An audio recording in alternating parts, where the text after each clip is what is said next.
Esto es Compás Psicoeducativo. Bienvenidos a un capítulo más. Disfruten del programa.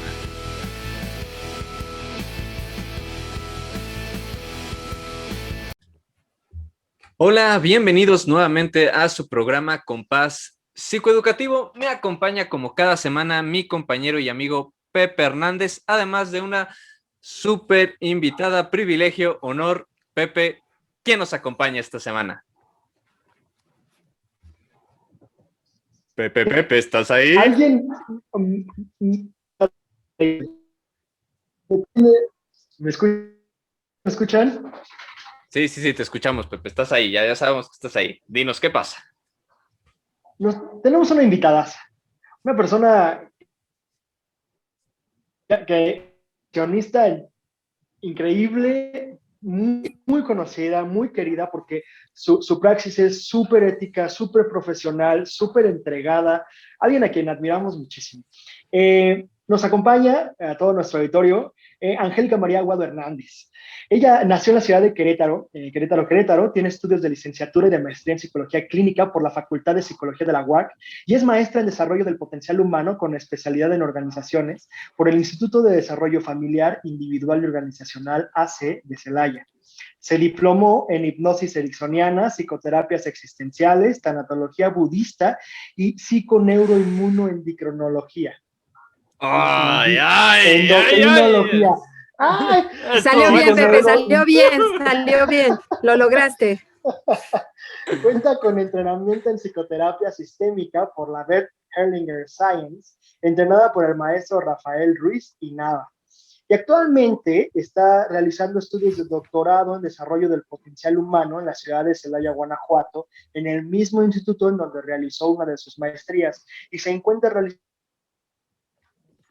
un diplomado de formación profesional Mindfulness acreditado ante la International Mindfulness Teachers Association e impartido por el Instituto Mexicano de Mindfulness bajo las notas del Mindfulness Center de Brown University, perteneciente a la Ivy League. Es docente de la Facultad de Psicología y es la responsable del equipo que atiende la línea telefónica de acompañamiento psicológico de emergencia de la UAC, un proyectazo, y forma parte del Comité de Bioética del Hospital Regional número 2 del IMSS en el Marqués Querétaro y tiene práctica privada como psicóloga y tanatóloga clínica. La maestra Angélica Aguado, muchas gracias por estar con Vaya, nosotros. 30 minutos después, vaya, eso fue Por fin bastante ya impresionante. logramos pasar el currículum. Gracias, muchachos.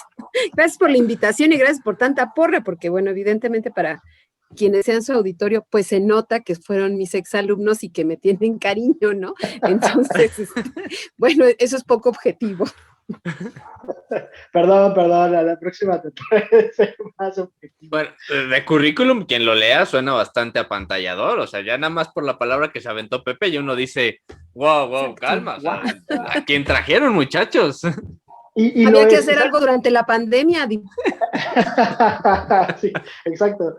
Y saben qué, no es para menos, porque el día de hoy estamos en el marco de un tema bien bonito, bien complicado y bien necesario de tratar, ¿no? Algo que pues, a la comunidad docente le interesa mucho, porque pues es el pan de todo, el pan de cada día, ¿no? Estamos hablando de las pérdidas, del duelo, ¿no? ¿Cómo lo estamos viviendo? ¿Qué está sucediendo en torno a ello, no, Manuel? Sí, la verdad es un tema bastante relevante. Tengo mis cuestionamientos en realidad en si es de tanto interés docente, porque creo que es una necesidad, pero tal vez todavía no nos hemos dado, o sea, nosotros yo creo que nos damos cuenta, pero porque también nuestro corte es pues, psicológico, somos psicólogos, pero no estoy tan seguro que en los espacios escolares un profesor tenga como tanta conciencia sobre el proceso en sí.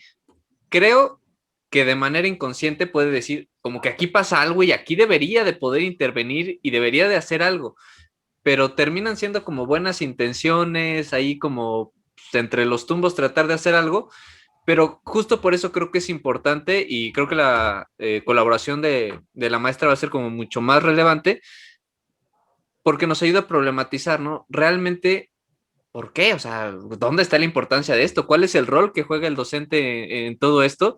o qué rol debería de jugar, ¿no? Y creo que a través de este diálogo vamos a descubrir un buen de cosas interesantes justamente en torno al espacio escolar, la muerte y el docente.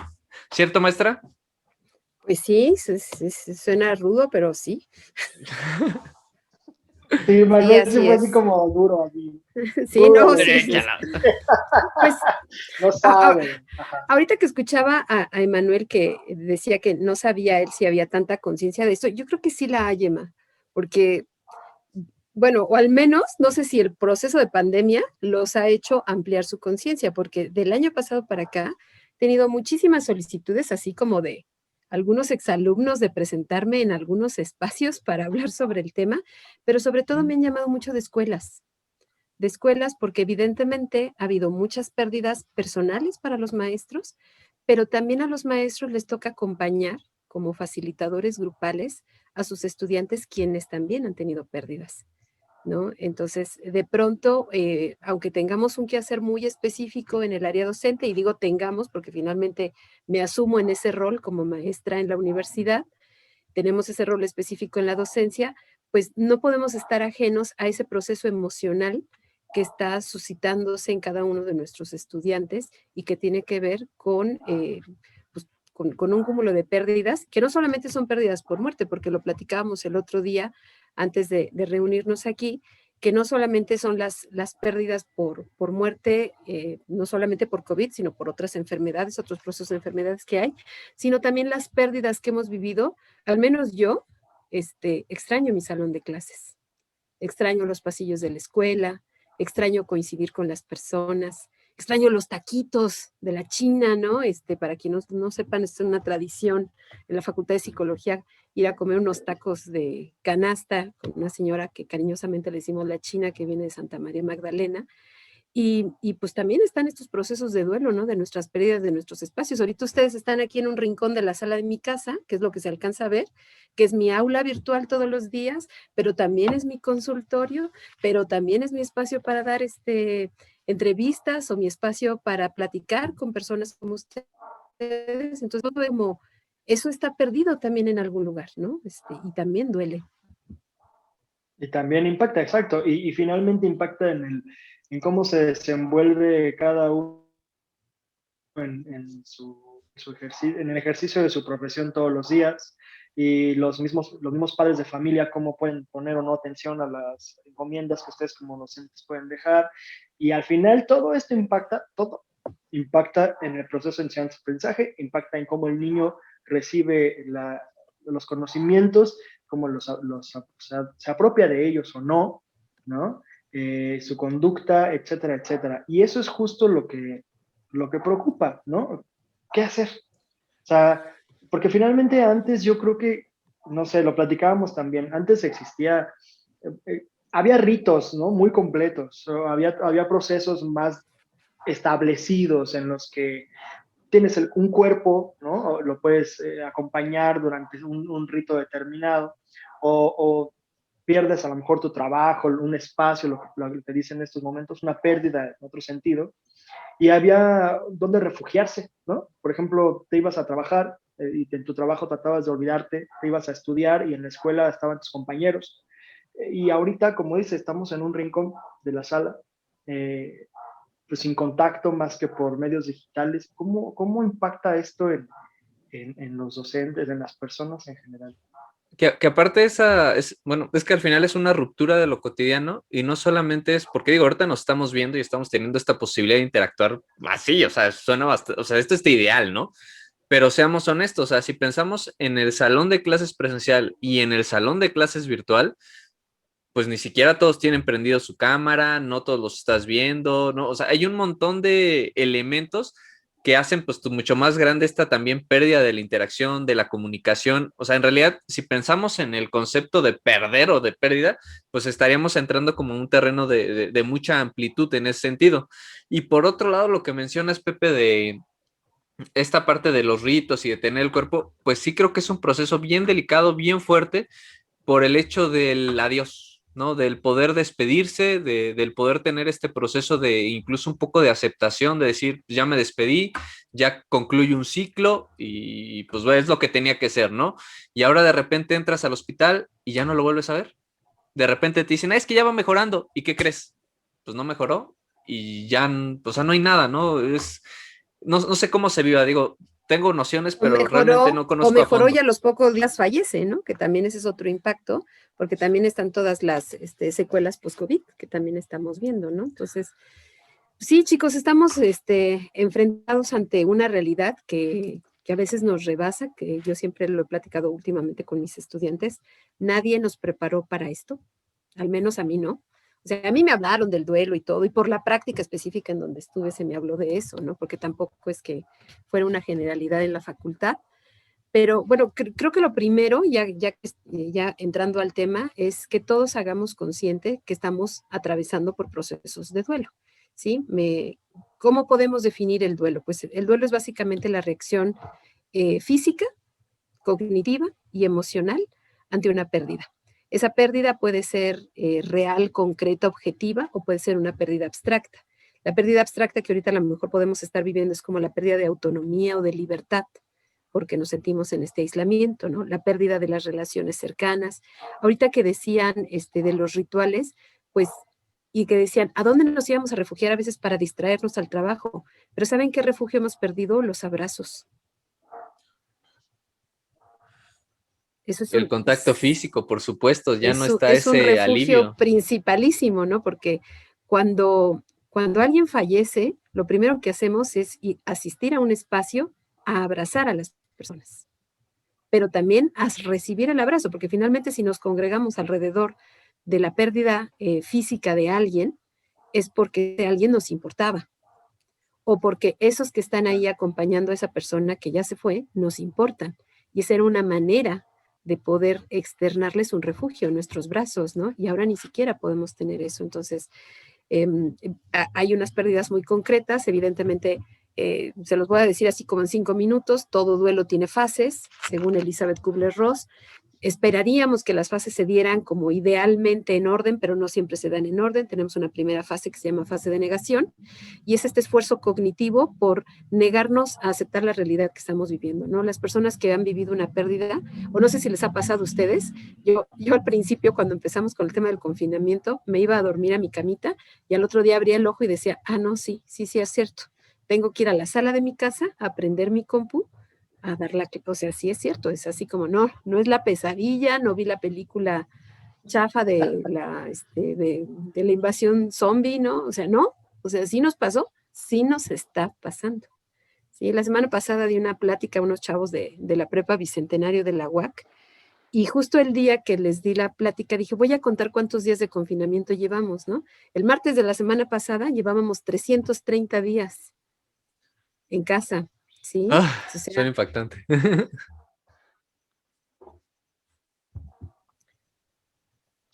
entonces, pues ha pasado mucho tiempo. Bastante. Este momento incómodo de los problemas técnicos. Oye, ahorita aquí voy a editar y voy a poner una pantalla donde digo, nos hemos congelado, nos hemos detenido en este punto. No, los Simpsons tienen una cortinilla bien padre. Sí, ya sé La cuál, voy a la buscar. de no. Tun, tun, Ajá. tun, tun, tun, tun, tun. La voy a buscar. Así que vayamos a esa cortinilla mientras recuperamos a la maestra que ya regresó. Ya, aquí estamos, recuperada. Ustedes disculparán, pero por ejemplo, Es parte de. este es un factor de estrés para los docentes, ¿eh? Sí. Ya fuera de relajo, porque digo, ahorita estoy aquí entre cuates y ustedes están haciendo este programa, y pues ya qué pena con quienes estén escuchando, que quienes vayan a escuchar, pero la verdad sí te estresa. No, ¿y sabe qué? Mire, ahorita es esa charla entre nosotros, pero no sé, se me vino a la mente de pronto estar tratando de contener una situación emocional delicada con, digo, como docente, con algún padre de familia o con algún familiar, no me imagino lo estresante, lo frustrante que debe ser en ese momento, que la otra persona necesita esta vocación y tú estás Se congelado. pierde el Híjole, momento. qué duro, Sí. qué duro. Claro, perdón. Entonces, bueno, les decía, está la fase de negación, que es este esfuerzo cognitivo de decir, no, esto no está pasando, pero bueno, sí está pasando. Después viene una fase de ira y yo creo que ya pasamos por esa varias veces, ¿no? Estamos enojados. O sea, yo sé que los mexicanos, y digo los mexicanos, me atrevo a decir esto porque, pues, pues nos salen muy bien los memes, ¿no? De cualquier tragedia. Entonces, ¿no? Los memes de cómo pensábamos que iba a ser el apocalipsis y como realmente es, y aparecemos todos en pijama, ¿no? Delante de una Un papel de baño. Sí, ¿no? Comprando papel de baño de manera enloquecedora, o sea, cosas así, ¿no? O teniendo reacciones un poco paranoides acerca de, y ya lo toqué y me tengo que ir a lavar las manos y otra vez, y el gel y todas estas cosas, ¿no? El otro día salí y me di cuenta que ya todas las tiendas tienen sus tapetitos sanitizantes secos. Secos. Ya nomás están en la entrada, pero ya no tienen ni una gotita de nada, ¿no? Y todos fingimos limpiarnos nuestros piecitos y entramos, ¿no? Pero bueno, ok, en fin. Entonces, está la ira, evidentemente hay algo que nos enoja, porque sobre todo nos enoja porque no está en nuestras manos. No está en nuestras manos que haya habido un virus. Ahora, creo que sí está en nuestras manos, regresando poco a poco. Creo que a veces las personas no hemos sido lo suficientemente conscientes como para echarle un poquito de más conciencia y más empatía para poder regresar más rápido. Después viene la fase de negociación, en donde básicamente lo que ves es, a partir de lo que has perdido, qué cosas puedes ver, no necesariamente que has ganado, sino que puedes celebrar que sí tienes, ¿no? Porque ahorita ustedes y yo estamos hablando acerca de los rituales de la muerte y del duelo de la muerte, pero también ustedes y yo, ahorita hoy podemos celebrar que estamos reunidos aquí. Y yo al menos puedo celebrar que mi familia está bien, que mi padre de 88 años de edad está bien.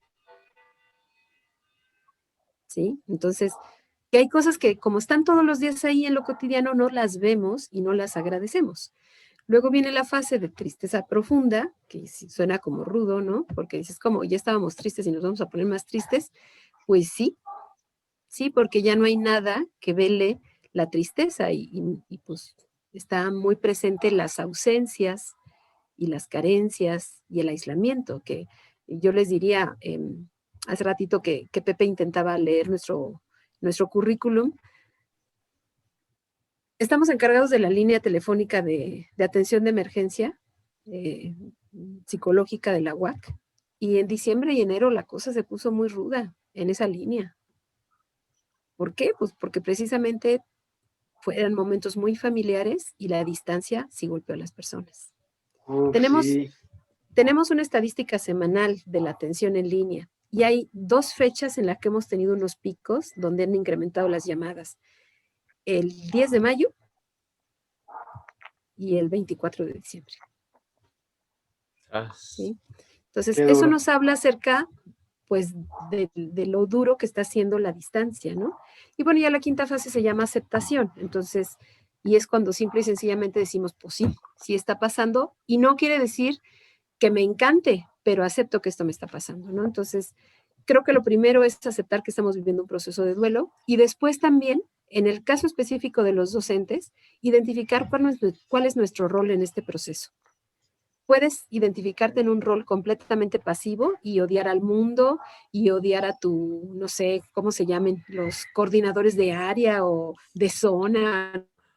El secretario de educación. Bueno, ya no es secretario, te piden cosas y que dices, ándale, te piden que llenar la planeación y no sé qué, o sea, ya tienes el estrés de la clase en línea, de atender a los niños, de que los niños, si yo la paso complicada con mis niños de la universidad, no me imagino un profesor de kinder. No, está muy, muy complicado. No, son héroes y heroínas, ¿no? O sea, la verdad. Y además tienen que enfrentar esta otra parte, ¿no? La exigencia de los padres, las exigencias laborales, etcétera, etcétera, etcétera. Y además, entonces, pero te puedes quedar en un rol. Perdón, no. Adelante, sí. No, adelante, y además ser padres de familia en muchos casos. También.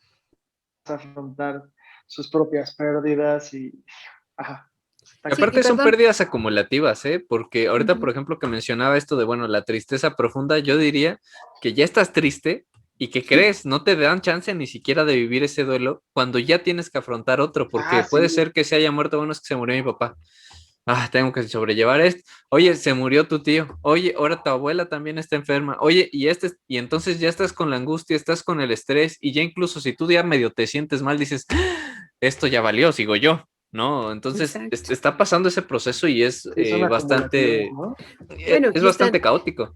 están ustedes hablando acerca de, pues, el profesor o profesora que está viviendo pérdidas, pero también hay profesores o profesoras que han vivido que su pareja tenga la pérdida del trabajo. Exacto, exacto. O la pérdida de una parte del ingreso, porque al final no solamente hubo pérdida de trabajo, Pérdidas, sino sí. hubo así como, ¿sabes También hubo qué? Vas para reducciones abajo, de, carnal. sí, Ajá. reducciones de ingreso. Entonces, pues todo eso te estresa porque finalmente la hipoteca de la casa sigue costando lo mismo, la luz, el agua y todo sigue costando lo mismo. Hace rato por ahí me espanté, vi una noticia que va a subir el gas. Entonces, Ay, no, es, otra es vez el no, tipo ya de subió. cosas que dices, Dios, ¿dónde me escondo? Y pues bueno, aunque los profesores no son terapeutas ni nada por el estilo, pero es muy común que el estudiante recurra al profesor para hablar de temas que no necesariamente son académicos, son emocionales y piden ayuda, ¿no? Entonces de pronto el profesor se siente saturado. Entonces, en este identificar cuál es tu rol de activo o pasivo, pues yo les diría es que tenemos que identificar, todo cambio tiene una curva, ¿no? Una curva de aprendizaje. Entonces, ¿en qué lugar de la curva de aprendizaje estás? O sea, ya pasamos por la sorpresa, por el miedo, por la frustración, por el enojo. Tenemos que llegar a la aceptación para poder después dar el brinco hacia el crecimiento. ¿Sí? Porque solamente tenemos esa opción, o nos quedamos estancados, paralizados, o hacemos algo con todo esto que está pasando. Ahora, para poder hacer eso, el docente tiene que gestionar sus emociones. Y gestionar sus emociones es aceptar qué sienten, porque también creo que a veces los docentes es como, no, pues a ti te toca contener, entonces tú dónde está tu derecho de expresar lo que tú sientes. También los docentes tenemos miedo, también estamos enojados, también estamos cansados, ¿sí? También A veces, necesitan empatía, o sea, ahorita que lo dice así, yo pienso en la empatía como, porque nos dicen como maestros, oye, es que entiende la situación de tu estudiante, oye, es que entiende esto, y de repente, ¿quién te entiende a ti, no? Es como, bueno, al estudiante sí dale chance de entregarte tarde, pero yo quiero que ya el tal día me mandes la planeación, no me importa cómo le vayas a hacer, tal día me mandas este formato administrativo, y entonces de repente sí siento que todo este tipo de situaciones se van acumulando en el docente, que al final se sienten como injusticias, que al final lleva al estrés y nuevamente viene en un desborde emocional. Y en general creo que el proceso educativo no nos ha llevado a formarnos adecuadamente en el tema de la gestión de emociones y en cómo nos sentimos y ni siquiera aceptar, ¿no? A decir, me siento triste, ¿no? A veces el término que usamos es que me siento mal, me siento raro, me siento, ni siquiera usamos el término, pues. Exacto. uh-huh. Vas, Pepe. Y es que eso es lo que acaban de decir, eso es clave justo para comenzar a gestionar no solo las propias emociones, sino poder atender en dado caso lo que decía la maestra, cuando se acerca alguien a ti, ¿no? Entonces, punto número uno, digo, puntualizando, es eso. ¿Cómo, como docente, puedo saber cuál es mi rol, cuál es mi participación dentro de lo que está sucediendo y qué puedo hacer primero para pues, entenderme y para autogestionarme? Porque yo creo que es lo primero que tienes que hacer, ¿no? Antes de poder ofrecer ayuda. Yo creo que tenemos que mirar, como volver nuestra mirada primero en el espejo a nosotros como personas, ¿sí? Y no solo asumir que eres docente y punto y ya. O sea, también eres un humano. Hace ratito quería hacer un comentario porque hablaban acerca de que también los maestros son padres de familia, que por lo tanto también tienen que estar al pendiente de sus hijos que estén en la escuela. Y iba a ser un comentario que tiene mucho que ver con el tema de rol de género, pero las mujeres que están en casa han visto incrementado el tema de las actividades, porque estar en casa es voltear y ver, chin, los trastes, la ropa, el no sé qué. Y bueno, en mi caso, por ejemplo, que tengo un papá de 88 años en casa, pues evidentemente no he permitido que la persona que antes me ayudaba a limpiar la casa venga, porque quiero proteger a mi papá. Por lo tanto, ahora esa actividad que antes no realizaba yo, la tengo que absorber junto con mi pareja, ¿sí? Pero pues creo que las mujeres a veces también tenemos que trabajar un poco en eso, ¿no? Como relajarnos un poco más en esa parte y soltar un poco, pero nos cuesta trabajo porque hay ahí como un chip casi histórico y ancestral, ¿no? De te toca, es tu deber. Entonces, más, no sé si les pasó, pero muy al inicio de la pandemia, con este rollo que íbamos a estar en aislamiento, hubo una hiperoferta de actividades para que no te fueras a aburrir en casa. Yo todavía no logro hacer ni el 5% de todo lo que ofertaban, ¿no? Porque ibas a ponerte fitness, ibas a ver todas las series de Netflix, ibas a tomar 80,000 cursos. ¿A qué horas? O sea, yo no sé qué opinen los colegas que estén escuchando esto, que sean docentes, pero hay veces que digo, rayos, se volvió a acabar el día y otra vez me faltó todavía esto, esto y esto y esto, ¿no? Entonces, dice Pepe, ¿cómo hacemos para gestionar nuestras emociones? Lo primero es voltear a mirarnos a nosotros como personas y esa persona saber qué siente, ¿sí? O sea, nosotros tenemos que saber qué sentimos para saber qué necesitamos y empezar a exponerlo. Creo que es bien importante acercarnos a, digo, no es mi caso porque finalmente estoy en la Universidad Autónoma de Querétaro y creo que el estilo es un poco distinto a como a lo mejor lo viven los profesores de educación básica o de la prepa, no lo sé. En mi experiencia, pues no vivo esa sobreexigencia a lo mejor de las planeaciones, sino la natural, o sea, entregar programas, etcétera, etcétera. Pero creo que en el camino, sí, y hace rato lo señalaban ustedes, creo que tenemos que desarrollar más nuestra empatía. Nosotros como profes nos sentimos abrumados, pero también los estudiantes. Entonces, no podemos pretender seguir nuestros planes de enseñanza idénticos a como los teníamos, tan solo porque el chavo, yo siempre lo pienso, ¿no? El chavo toma clases delante de la pantalla, tiene que hacer las lecturas delante de la pantalla, hacer la tarea delante de la pantalla y hasta entretenerse delante de la pantalla. O sea, pobres ojos. Sí. Entonces, ¿sabes qué, profe? Hay que ir incrementando como pequeños breaks cada determinado tiempo para que el chavo se pare. Yo siempre les digo a mis alumnos, ¿no? Chicos, ya pasaron 45 minutos, vayan al baño, o a la café de su casa, ¿no? A ver qué hay, ¿no? Y Con empezar doña a China hacer, de su casa. sí, hacer ejercicio, algo, párate, o sea, deja de ver la pantalla un rato, deja de verla, de verdad. Sí, entonces, como que nos ha costado mucho trabajo acomodarnos en este tema de lo sincrónico y lo asincrónico, pero no es un asunto. Yo escuché un día en una conferencia de otra colega que un padre de familia decía, es que lo de las clases sincrónicas y asincrónicas es un invento de los profes para flojear. No, señor padre de familia, no es un invento para flojear, es para autocuidarnos todos. O sea, a mí como profe me toca autocuidarme, pero también me toca cuidar la salud de mis estudiantes. Y no hay un ser humano que aguante 5 horas seguidas de clase. Bueno, a lo mejor sí, ¿no? Pero hace ratito lo decía, ¿no? Este fenómeno del Zoom. Yo hace un año, porque ahorita estamos en febrero, ni siquiera sabía que existía Zoom, ¿sí? Vergonzosamente tengo que decirles que yo empecé a dar mis clases en línea cuando recién empezó todo esto. Lo que hacía era Facebook Live. Entonces agarraba yo mi Sí. celular así delante de la pantalla, hasta que un día me escriben mis alumnos, oiga maestra, va a haber un curso muy bueno sobre una cosa que se llama Zoom, tómelo, ¿no? Entonces, De bueno, haber pues ya sabido, no, nos Ahí sí hubiera tú dicho, inventes. maestra. te vas Ahí sí tú acomodando, inventes. pero aunque a mí no me pasa, y creo que a muchos colegas de la uni no nos pasa, pero híjole, ¿saben qué es rudo para el profe? Ver un montón de cuadritos con nombres oscuros o con fotos. Y entonces me siento a veces, ¿no? Como si fuera yo un actor, una actriz. Pienso en el actor y la actriz que hacen streaming y dices, estar cañón actuar y que no sepas si tu chiste causó gracia, ¿no? Porque del otro lado no sabes, Ni están, eco, no nada, sí. están. Entonces, yo lo que les he pedido a mis estudiantes, y creo que eso, por favor, si nos están escuchando algunos estudiantes, sean empáticos con sus profes. Mientras compartes pantalla y ves la presentación de PowerPoint, sale, va, si quieres apaga tu cámara.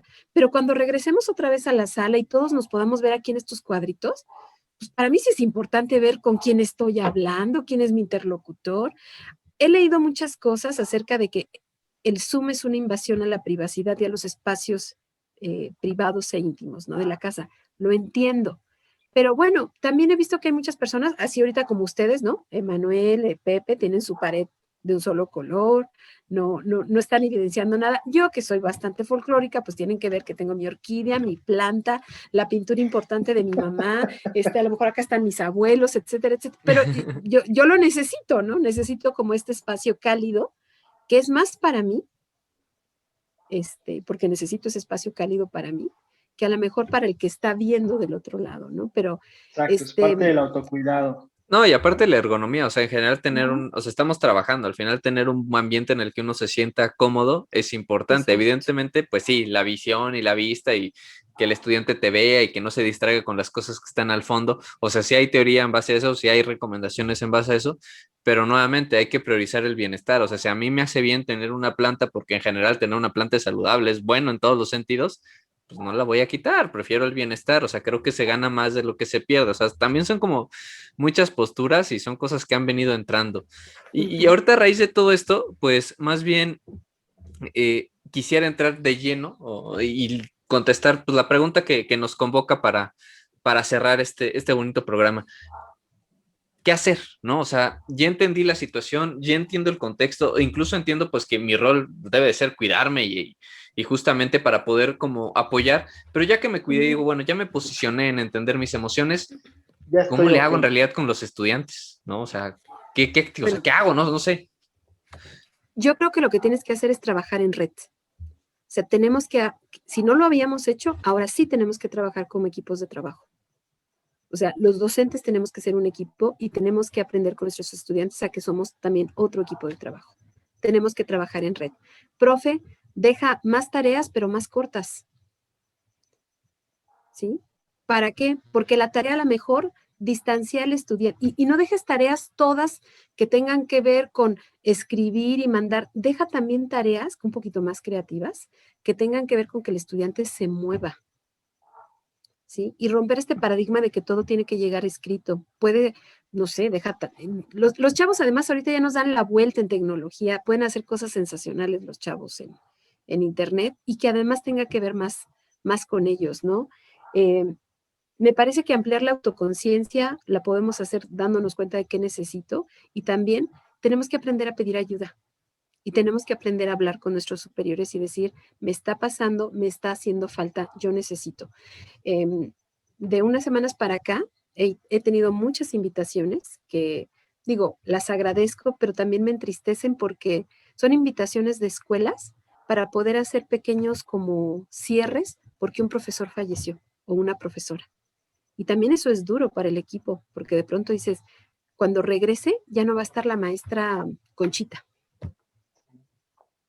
¿Sí? Entonces, y necesitan esos espacios. Yo les diría, no sé si conozcan un programa que es a nivel internacional, un programa no televisivo ni nada, sino es un programa de conferencias que se llama Fuck Up Nights, que traducido al español sería como las noches de las metidas de pata, ¿sí?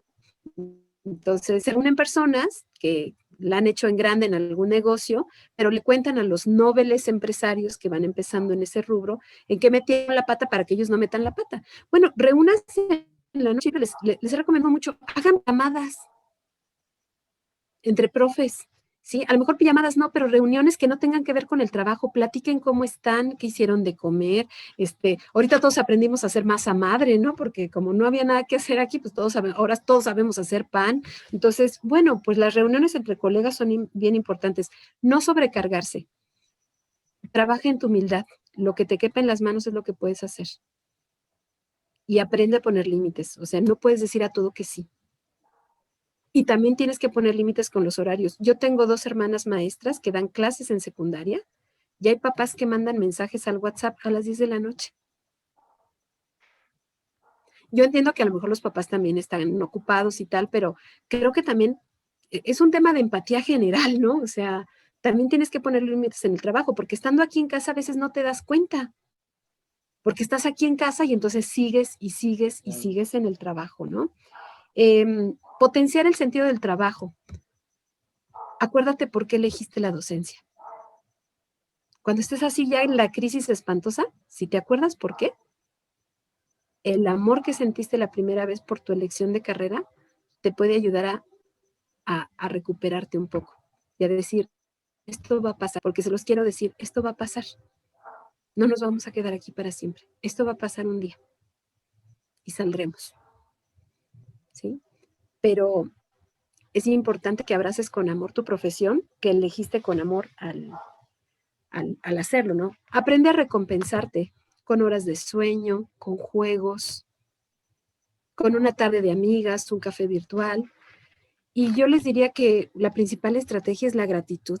Por favor, maestro, antes de que te vayas a dormir todos los días, dite gracias, porque otra vez te levantaste con ganas para querer hacer la diferencia. Yo sé que los chavos y los niños también se le están súper rifando, ¿sí? O sea, que van a ser una generación a la que tendremos que estarle muy agradecida en muchos sentidos. Pero yo esperaría que también esas generaciones sean muy agradecidos con sus profesores, porque también se le están rifando. E insisto, los profesores de educación básica, bueno, son mis ídolos, de verdad. Vaya, sí creo que todo eso es como muy, muy importante y sí me llega porque justamente son aspectos que parecieran no tan lejanos en el sentido de, tú lo escuchas y dices, bueno, no debería ser tan difícil, o sea, debería de poder, o sea, debería de acostarme a tiempo, debería de dedicarme tiempo, debería de dormir, o sea, son cosas que parecían dentro de el deber ser cotidiano de cómo tener incluso una buena salud, ¿no? Porque el dormir, son cuestiones que te ayudan físicamente y también emocionalmente, pero que de repente dejamos de lado justamente por lo que menciona, ¿no? Estamos en nuestra casa y ahora la hiperconectividad y estamos conectados a todas horas y estamos disponibles a todas horas y entonces el papá me escribe a las 3 de la mañana, me están llegando las tareas y entonces mi celular ya está suene y suene porque aparte tenemos todo vinculado al celular, ¿no? Y entonces es un tema muy complejo y creo que es muy relevante porque justo para entrar a estos temas del duelo, siquiera para poder pensar en cómo afrontar este tipo de situaciones, pues el punto es estar bien, ¿no? Es empezar a trabajar en nosotros mismos justamente para pasar de manera más saludable, vamos a denominarlo así, por este proceso que ya nos mencionó, por el proceso pues de también aceptar, de sentirnos tristes y de ir afrontando poco a poco las situaciones, cada uno con el proceso que nosotros llevamos, pero sí teniendo en cuenta nuestro bienestar emocional, sí posicionándonos desde ahí y creo que a raíz de eso podríamos también impactar en nuestros estudiantes. Y ya nada más como para finalizar, porque nos quedan 2 bonitos minutos, preguntarle, nosotros como docentes ya escuchamos, nos interesa, ¿cómo podemos saber más? ¿Qué debemos de ver? ¿Qué podemos investigar? ¿Dónde podemos encontrar información? ¿Qué nos recomiendan? Bueno, primero, pues busquen a los compañeros psicólogos que para eso estudiamos, ¿sí? Entonces, búsquenos, denos trabajo porque para eso estamos. Y lo segundo, pues bueno, parte de mi marco teórico referencial para intervenir es la terapia cognitivo-conductual basada en mindfulness. El mindfulness es una práctica de meditación y de contemplación y de conexión.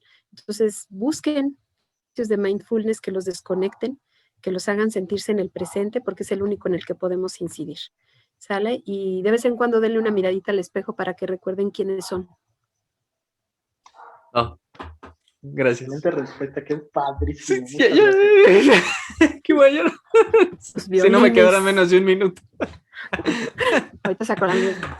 Pues le agradezco mucho su participación, maestra. La verdad ha sido un gusto verla nuevamente, escucharla, recordar aquellos días dentro de los espacios escolares de la UAC. Cuando ustedes eran jóvenes, y ahora ya no. Sí, ya no se ven tan jóvenes, muchachos, sí, ya están bastante envejecitos. Ya dimos el rucazo. Un gustazo, chicos. Gracias por la invitación, Pepe y Emanuel. Esto sería todo. Gracias. A la de 3 los invito a decir compás psicoeducativo. 1, 2 y esto es compás psicoeducativo. Nos vemos, hasta luego. Muchas gracias por acompañarnos, todo lo bueno llega a su fin y esto fue todo por el día de hoy. No olviden suscribirse al canal y seguirnos en nuestras redes sociales. Sean muy felices.